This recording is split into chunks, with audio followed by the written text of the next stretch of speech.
Cousin falsely accused me of SA. Now my family is contacting me after almost 10 years. I grew up in what was probably the most normal of households. My parents worked a lot but still managed to care for me and my 3 older sisters. We were never super close as a family, but we never had any issues either. The same goes for my extended family. They always lived a few hours away, but we saw each other during summer holidays or Christmas and always got along great. However, as we got older, we naturally grew apart as everyone had their own lives. I'm 31 now. In 2014, when I was 22 and attending university, I received a phone call from my mother that turned my life upside down. I remember I didn't even answer at first because I was gaming with friends. However, she called again immediately after the first call. This was an unwritten rule in the family. If you call twice like that, it's important, like someone died important. So when she called again, I excused myself and answered, only to hear chaos on the other end, like people were arguing. But when my mom realized I had answered, it sounded like she went to another room and closed the door. I just asked what was going on, and I heard her crying. My memory of this conversation is a bit blurry, but she basically asked me if I had something to confess regarding Eve. Eve is my cousin on my mom's side and is 7 years younger than me, 15 at the time. At that point, I hadn't even seen Eve for several years. I just said no and asked what this was about. She just cried even harder and started accusing me of inappropriately touching Eve back when we were children. Eve had supposedly told everything to my sister, and my sister had relayed the information to my mother and my aunt.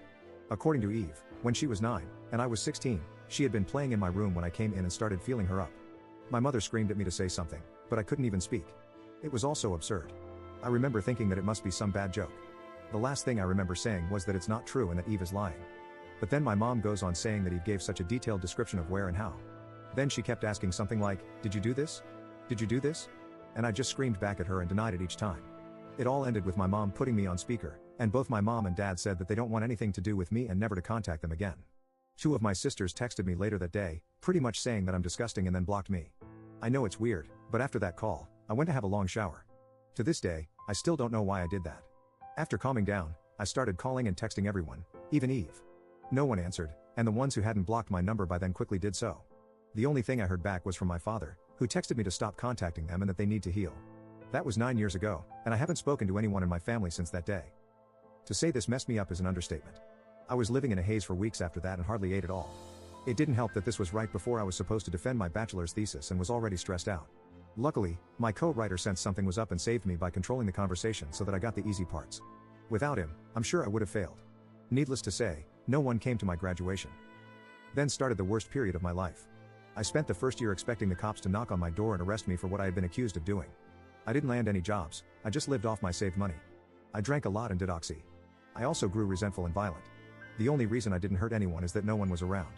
My neighbor called the cops on me once after I had smashed a glass, but I managed to convince the officers that I had just dropped it, and they went away since there were no others inside my apartment.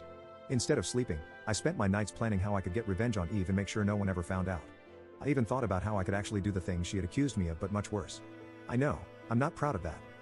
I landed my first real job in my field in late 2015. Only then did things start to improve. I focused all my time on my job, as it gave me something normal to do.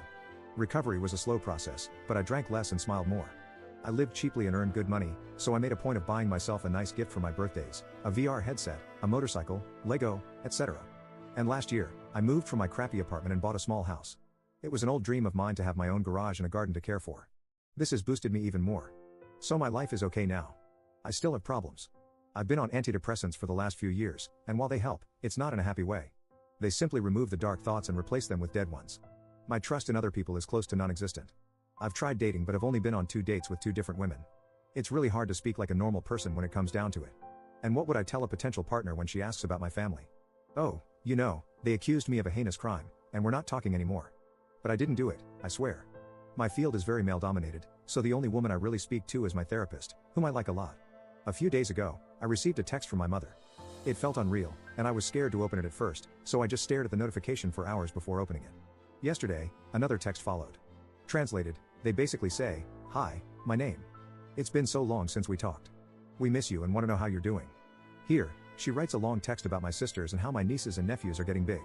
I didn't even know I was an uncle. Know that we love you and always will. Love Mom and Dad. The second text said, "Hi, my name. We understand if you don't want to talk to us after what happened, but please listen. Last month, the subject of you was brought up at a family gathering. During this, Eve was downplaying everything that had happened to her. It got so awkward that she finally admitted that nothing happened and that she probably just dreamt it. We were all appalled by this. When we last spoke, we wanted to protect Eve and did the only thing we thought we could do. We know that's not excusing how you were treated. What Eve did was wrong, and we're all angry at her. We have called everyone that knew and told them the truth. We all want to speak with you, and your sisters want you to meet their families.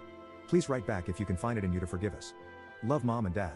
So yeah, that's my situation right now. I haven't answered, but they no doubt know I've seen it.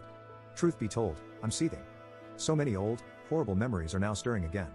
I don't want to forgive them, and I wouldn't trust myself to be in the same room as them right now. Part of me wants to call my family and unleash everything on them, to guilt them with everything I went through until they all hit their rock bottom. Then dedicate my life to making my cousin's life as miserable as possible. The other part wants to ignore them and continue with my okayish life with my motorcycle and my garden to keep me company. I don't have any friends. The only people I speak to are my coworkers, but we're not really close. I've called my therapist's clinic, but they told me she's on vacation and won't be available for weeks, and I don't want anyone else other than her. So that leaves internet strangers. Please, where to go from here? Do I ignore them and continue as is? Or do I answer? And if so, what to even write? I'm pretty sure meeting them in person would be a bad idea for the foreseeable future, but I'm not even sure how my life can improve from picking up those old threads. As embarrassing as it may sound, I've dreamed about the day when they apologize to me by throwing themselves to the ground and kissing my feet. Texting seems so anticlimactic now. Update 1. Hi, it's been a while since my last post, and I can't count the people asking me for an update. So I thought I'd post one, even though there's not much to say. First, I'd like to get a few things out of the way. Many people told me I should pursue legal action. I didn't mention this in my first post, but I decided against it long ago for a few reasons. In the best case, she would get a slap on the wrist, and I wouldn't gain much at all. I just don't think it's worth the legal headache. And if somehow I end up losing, I'll owe her legal costs. A lot of people have been messaging me about the fake updates. As I wrote in an edit to my other post, there are some fake updates on TikTok and YouTube. So if you saw something on other platforms that you didn't read here, then it wasn't by me. While I don't really care about people making fake updates, I just want everyone that saw my original post to know that these videos are not by me. With that cleared up, I'll add what's actually going on with my life right now. Know that I wrote the original post in anger and because I was completely lost on what to do. I needed a kick to the head, and I got that within the first couple of comments. That was really all I needed. I've met with my therapist.